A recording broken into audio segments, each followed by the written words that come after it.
Good morning, people. I hope you have all had a lovely weekend. I've done nothing with myself this weekend really, apart from chill and eat loads of food. Recharge my batteries because we've got another busy week ahead of us.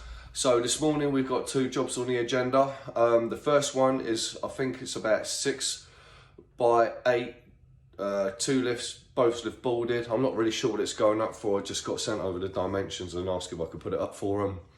Of course we can. Second job, I got sent some really bad pictures. The pictures were taken at night time. I don't think there was a flash on the camera. So I'm just going by what I've seen in the photos. I think it's an access tower going up for some ducting. It's about 8 foot, in between 2 and 3 lifts. So I'm going to take enough kit on me for 3 lifts. I'm going to take a 2 lift ladder and a 3 lift ladder because I'm not really 100% sure what I'm working with.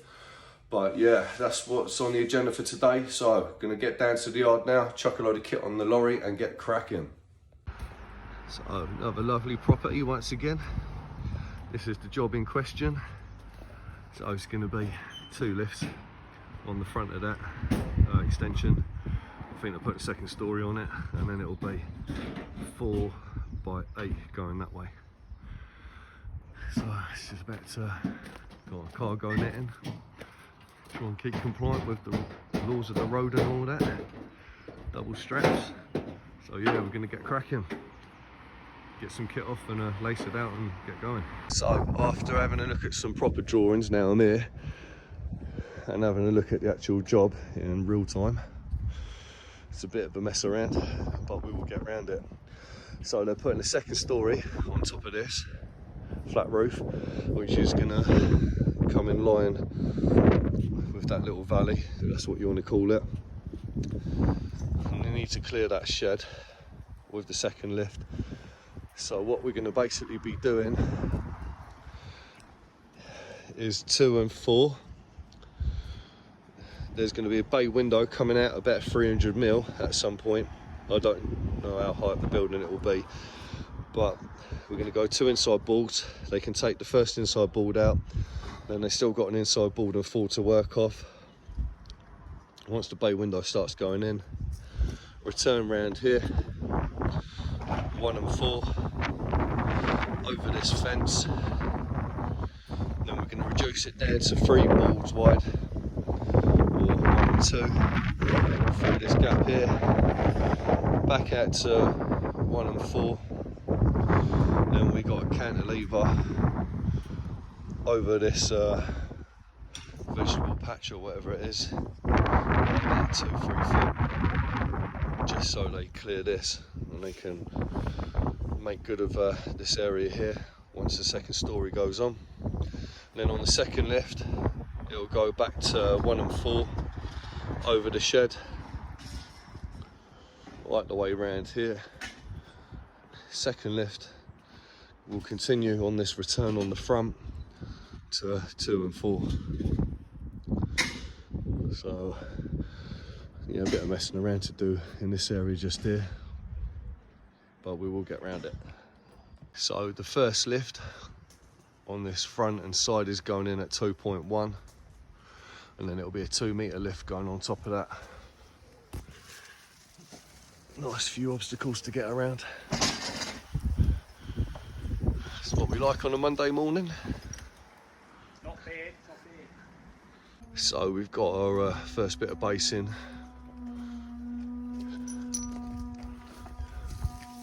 Over the trees and through the bushes. Boards are going up, rail it off, and then we can pass the kit over that fence from the base lift.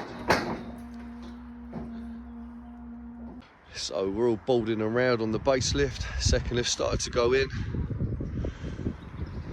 Ladders on. We're gonna have a quick break, and then after the break we've got this to tackle. It's gonna be fun, but we'll get around it as we always do. So far not looking bad though.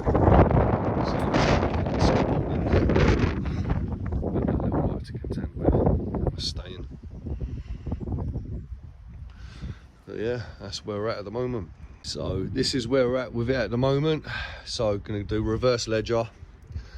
we're going to drop our legs on the inside of the ledger rather than the outside now. It's only going to be 2 of them, and then when we get to the other end, we are going to strap a 5 back across onto a double, onto that standard over there, undersling through here, a couple of little butts, that will give them 3 board trot. Put a deck of 8s in here, and then because of the gap there in between the building and the inside board, we should still be able to achieve an inside board down there, because obviously the standard's only 2 inches. So we'll see how we go, but that's the plan moving forward. Right, so this is the job finished. This is what we're looking like from the top lift. So the difference there is basically where the ledger below run in line with the neighbour's fence, we had to do reverse ledger, put standards on the inside rather than the outside.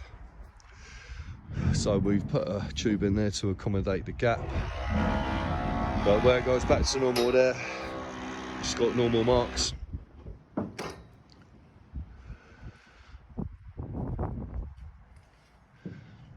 So this is where we had to go over the shed. That's where the mark had to change, because as you can see, the ledger is right above the fence. So we've had to put the standards on the other side of the fence. But we made it work. Little jump lift there, just to clear the fence as well. All because they wanted a 2.1 lift off the floor, but it's done. So 2 inside boards there, so when the bay window comes out and goes up, they can take the inside board out and they've still got 1 inside board to work on. Just pull the transoms back. Happy days. Now we've got to go and put a 8-foot tower up. Looks like Mr. Liam's left his bubble on the side. Obviously thinks he doesn't need it. So yeah, job's a good one. And yeah, I noticed that those stop ends were a bit too high before anyone picks up on it. That's where we've had to change the access. So they were on top, but they've been changed now before all the scaff police get involved.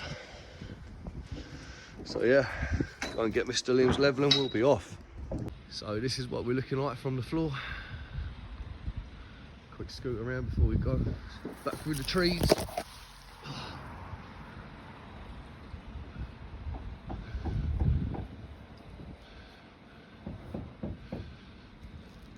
So over 2 fences, through a bush, over a shed, but we got it done. So off to put up an 8-foot tower now. So there's the 3 lift tower complete, ready for the lads to use. Only joking. Now basically there's 2 pubs called the Wheat Sheaf and we have come to the wrong one. Typical scaffs. So now got to go and find the right one. You might have a fish and chips on first. No, we ain't got time for that, mate. And 2 glasses of wine, mate. And it ain't, come on. it ain't Friday either, so unlucky. Maybe on Friday. Oh. So back at the yard now. We didn't actually end up doing the 8-foot tower in the end. It was a bit of a ball ache. So basically what happened was we got given a postcode for a pub in Cheltenham. We went there, spoke to the landlady, said, "You expecting scaffolding?" And she said no. I said, "You definitely sure?" She said, "I'm 100% sure. I run the pub, I own the pub, this, that and the other. But there is another pub underneath the same name, which is about a 25-minute drive away from here." So after a further digging, we found out it was the pub in question, so we went up there. Spoke to the manager of the pub and he said, "Look, we need the scaffolding, yeah, but not today. We're just about to start dinner service and we don't want the impact wrenches going off. They've got paying customers trying to eat their dinner and it's obviously off-putting, so that's understandable." I said, "Would you like us to come back tomorrow?" And he said, "Yes, please." So obviously after being up there and seeing the pub in question, we wasn't told about the access by the client after we asked about the access, and they said it was alright, it was decent. They've obviously been up there themselves and done a site survey so they could price up the work that they need to do. So the access was basically You had to park the lorry at the front of the pub, which was on the high street, and then there was a driveway going up the side of the pub, which was a steep incline. Couldn't get the lorry up there, couldn't get the lorry into the car park round the back. Probably wouldn't even be able to get a transit van up there, to be honest with you.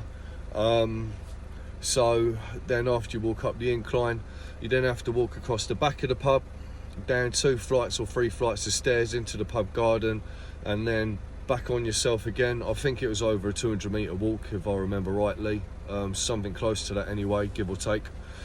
So I spoke to the client and I said, look, we can't do the work today because the pub manager ain't happy about the noise that's going to be going on. And also, after speaking to you and taking the job on, you didn't tell us about the access, and there's over a 200 metre walk on the kit. It's going to be a 200 metre walk on the kit putting it up, and a 200 metre walk on the kit taking it down. So I'm going to have to revise the price to take into account the additional labour. So they said, when can you go back there? I said tomorrow morning. They was happy with that. I said, are you alright to pay the revised price? And they said, no, we want to pay the original costs. So I basically said, look, we can't come to an agreement. We won't be attending the job tomorrow. We couldn't come to an agreement. It's not going to be worth our time. There won't be any money really on the job if we do it for the same price that we gave them in the first place. So it's not going to be happening. It's a shame, but that's the way it is. Anyone can work for free, but unfortunately for them, it ain't going to be us. So tomorrow we'll be back at the temporary roof in Teddington. Going to get a good push on that. The lorry's locked and loaded, ready for tomorrow. So yeah, we'll be carrying on with the beams in the morning, finishing off all the structural work. Hopefully get some purlins on, and then hopefully Wednesday it will be ready for sheeting, fingers crossed. So I'm going to get myself home now, get a bit of dinner inside me, and chill. So I'll catch you lot tomorrow.